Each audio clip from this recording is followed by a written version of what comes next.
Let's go now to page 41 and talk about the OJA. Desire in the real is an effort to attain the missing part of one's own being or jouissance, either through possessing what Lacan calls the OJA, a precious object or substance associated with the real body, or through being oneself the OJA that the other wants to be or to have. Okay, to be that is to identify with it, or to imagine ourselves as that which is desired by the other. The OJA, which functions as the ultimate object around which the drive turns and upon which fantasy is constructed, designates precisely what of the effects of discourse presents itself as the most opaque and misunderstood though essential, and that's directly from Lacan. In other words, the OJA figures in discourse as the turn of being or jouissance that is excluded by the master signifiers. And let's look at the footnote there. At the very moment that we come into being as a subject by virtue of identifying with the signifier, we are solidified, petrified by the signifier, reduced in a way to being nothing more than the signifier, then nothing more than what the signifier represents, and that represents us. Thus, Lacan says, through his relation to the signifier, the subject is deprived of something of himself, his very life.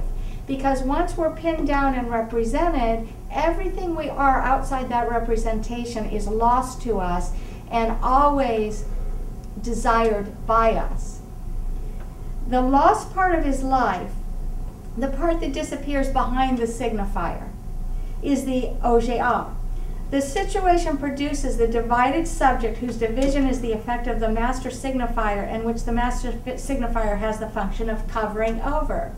Once you say I am and you fill in the blank, all the other things you are that are not contained in the signifier that you put in the blank are then excluded. And those excluded aspects of selfhood become the OJA, and they are what Lacan calls the original causes of desire, the excluded parts of ourself that we're always trying to get to and get back. But as soon as we get to one aspect, we roll out something else, and then if we go and chase that and try to get that back into the gestalt of who we are, then we're rolling out other things, because we can't be all things to ourselves at any one time.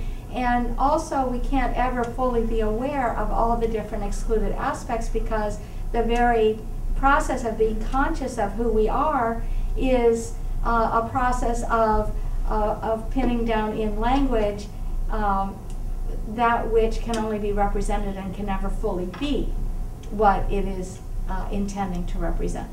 So let's look at the rest of this footnote before we end for this short segment.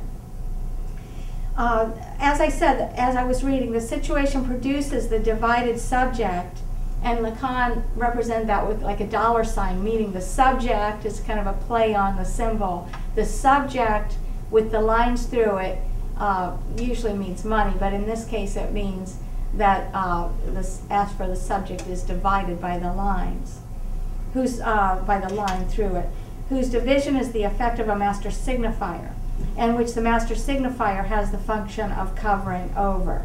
So the divided subject is operative in all the various ways which we fail to identify ourselves, grasp ourselves, or coincide with ourselves.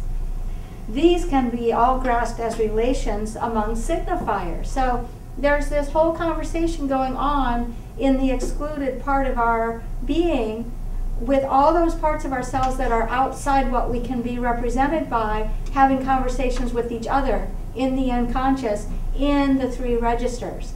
And remember, in my depiction of the silos, I didn't want you to identify any one of the registers with the unconscious or conscious, because the unconscious is that 60 to 80 to 90% from the earth to the top of the silo, and the consciousness is the tip of the iceberg, so to speak. But all three of the registers operate in all realms of consciousness and the unconscious. And in addition, all four forms of desire operate in all three registers. Okay, so I'm just going to finish up with the end of this note, and then we will call that a wrap. So the I that I think about never coincides completely with the I that does the thinking. And here we're referring to, as Lacan referred to, Descartes, René Descartes, as you know, who had the famous line, I think, therefore I am.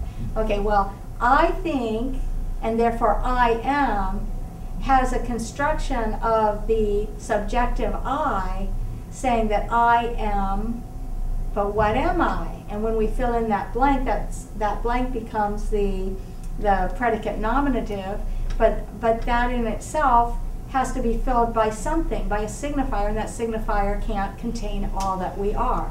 And then there's the split between the subject I and the object of the self that I'm talking about being, the I and the moi, the je and the moi in French, or the I and the me in English.